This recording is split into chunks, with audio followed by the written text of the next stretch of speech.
Hello and welcome to the Anger Secrets podcast. I'm your host, Alastair Duhs. And as you probably know, over the last 30 years, I have taught over 15,000 men and women to control their anger, often far faster and more effectively than they ever thought possible.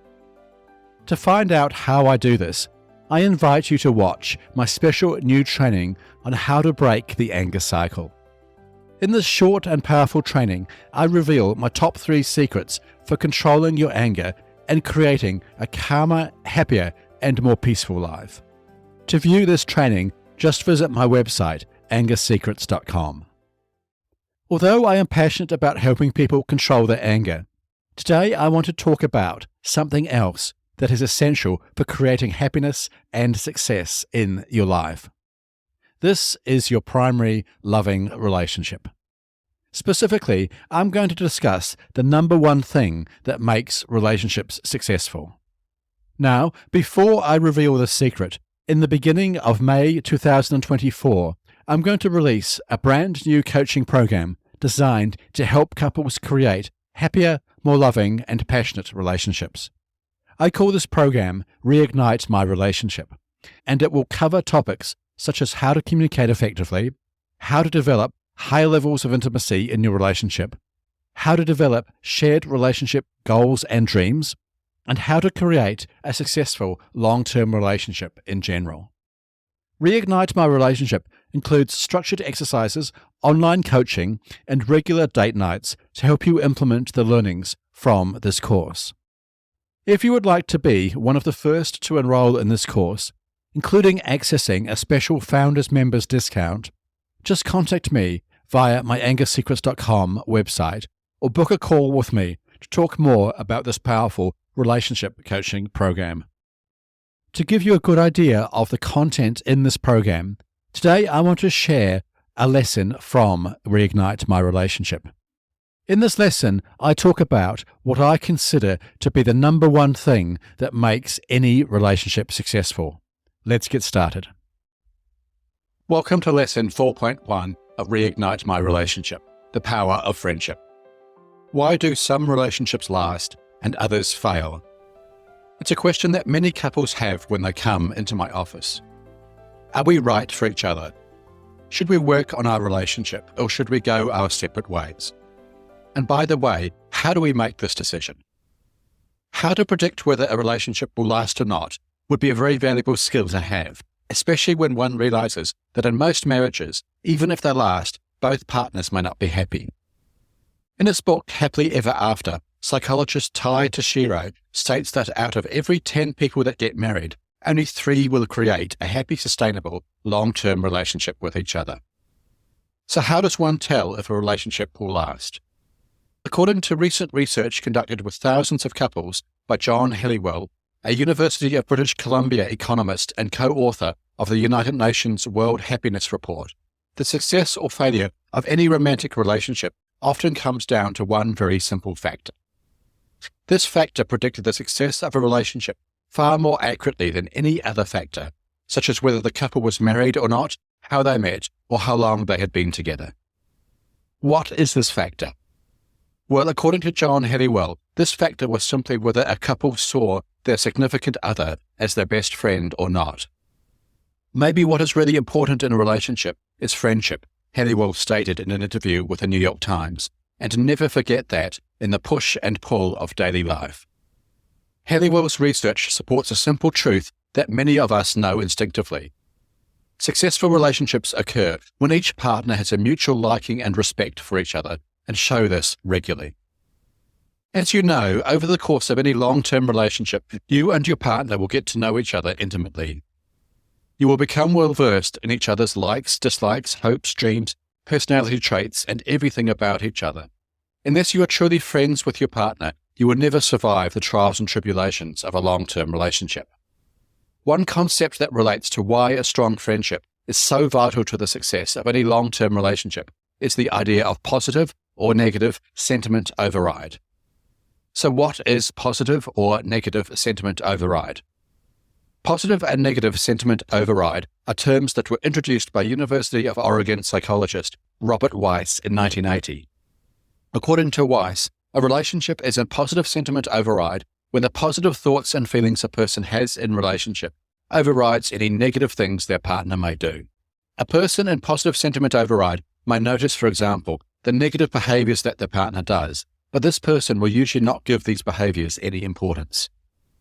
In addition, if one member of a couple in positive sentiment override does something small to upset or offend the other partner, the other member of the couple does not take this behaviour personally.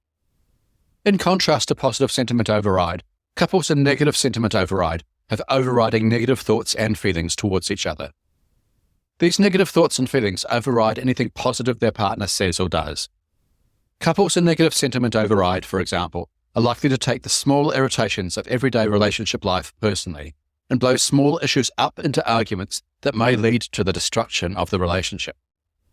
To illustrate the difference between positive and negative sentiment override, let's use the example of a fictitious couple, Tom and Mary. Tom and Mary are in a new relationship with each other, and like many new couples, are in a state of positive sentiment override. In this example, imagine that Tom and Mary have just come home after a long day at work. They have arranged to have dinner that night with Tom's parents, who they have not seen for some time. To make things a bit more tense, Mary does not always get on well with Tom's mother. Mary is thus quite anxious about this dinner, although she has not shared this with Tom. While Tom and Mary are preparing dinner for Tom's parents, Tom gets a phone call. It is Dave, one of Tom's best friends. Dave invites Tom to watch a football game that night. Tom and Dave chat for a minute or two about the game before Tom tells Dave that he can't watch the game as his parents are coming over. He then goes back to help Mary cook dinner. As he returns, however, Mary is more stressed. "You spent ages on that phone call," she says to Tom, "instead of helping me. Now dinner is going to be late. I wish you'd think of my feelings once in a while." Tom is initially taken aback. Mary does not usually respond like this. However, as he and Mary are in positive sentiment override, Tom realizes that something must be stressing Mary. Perhaps it is something about seeing his parents. As he is in positive sentiment override, and thus usually has positive thoughts about Mary, instead of responding critically or defensively, Tom reacts with empathy to Mary's comments. He asks Mary, "What's going on, babe? Are you worried about how it will go with my parents?" Tom's reaction de-escalates a situation that could have become much worse. If Tom and Mary were in negative sentiment override, Tom would probably have responded very differently. For example, if he was in negative sentiment override, Tom may be tired of what he perceives as frequent criticism from Mary and may see this situation as another example of when he cannot do anything right. In this case, he may react defensively. "What do you mean?" he could say to Mary. "I was only on the phone for a minute or two. Why do you have to be so critical all the time?" This response may then heighten Mary's anxiety, perhaps causing her to respond aggressively. An argument could easily start. As this example shows, the difference between couples in positive and negative sentiment override is profound. It is vital for any couple to keep their relationship in positive sentiment override as frequently as possible. So, how do you do this? The simplest answer to this question is for a couple to keep working on their friendship with each other. Though there are many ways for couples to do this, 3 simple ways that I recommend couples do this are: Number 1, let your partner influence you.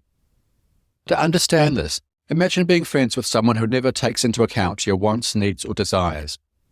In this scenario, every activity you do is always chosen by your friend. Such a friendship would become very one-sided and boring very quickly.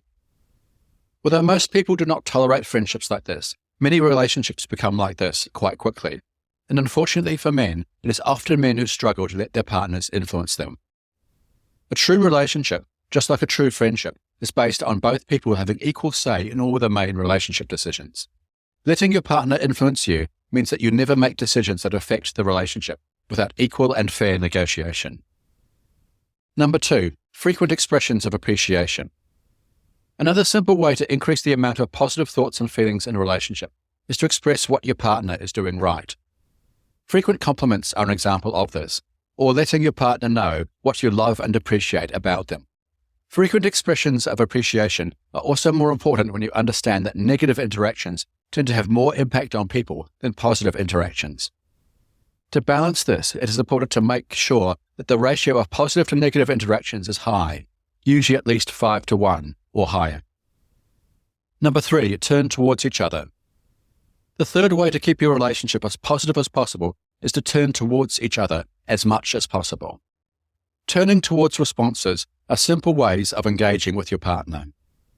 Examples of turning towards responses include acknowledging what your partner says, smiling at his or her jokes, or validating your partner's opinion, even if you do not agree with them completely. Turning towards responses keep you and your partner engaged with each other and maintain your friendship. Okay, let's summarize what you have learned in this lesson. In this lesson, you have learned the single most important factor in determining whether your relationship will survive long-term is the degree of friendship between a couple. Couples who are able to maintain a state of positive sentiment override are far more likely to maintain their friendship together. Couples are in positive sentiment override when the positive thoughts and feelings a couple has about their relationship and each other overrides any negative things their partner might do. Negative sentiment override occurs when couples have overriding negative thoughts and feelings towards each other. Some simple things a couple can do to maintain your level of friendship include letting your partner influence you, increasing your levels of fondness and appreciation, and turning towards each other. Okay, you have almost completed this lesson. In exercise 4.1, the power of friendship, I've included a quick questionnaire to help you assess if your relationship is in positive or negative sentiment override. This exercise works best if you and your partner fill out this questionnaire separately. Once you have done this, compare your answers with your partner. When you do this, however, listen to how your partner has answered these questions without judging what he or she is saying. The purpose of this exercise, as with all exercises in this course, is to help you and your partner understand each other fully. If this questionnaire reveals that either you or your partner are in negative sentiment override with each other, you may want to book in a relationship counseling session with me to help you both return to more positive ways of relating to each other. Once you have completed this exercise, it is time to move on to lesson 4.2. I'll see you in the next lesson. As you have heard, to create a strong, loving, and passionate relationship, you cannot go past the importance of friendship. Building a strong friendship between you and your partner forms the foundation of any good relationship. It allows for open communication, trust, understanding, and support in all aspects of your life. Okay, if you found this episode helpful, please follow this podcast and head over to your favorite podcast app and leave a rating and review. This will help other people struggling with anger find and benefit from this show. For free training on how to control your anger, visit my website angersecrets.com, or for more information about Reignite My Relationship, just contact me via the contact page on this website, or book a free 30-minute anger assessment call with me. I look forward to talking with you. Thanks again for joining me today, and I look forward to talking with you next time on the Anger Secrets podcast. Until then, remember, you can't control other people, but you can control yourself. I'll see you in the next episode. Take care. The Anger Secrets podcast is for general informational purposes only, and does not constitute the practice of counseling, psychotherapy, or any other professional health service. No therapeutic relationship is implied or created by this podcast. If you have mental health concerns of any type, please seek out the help of a local mental health professional.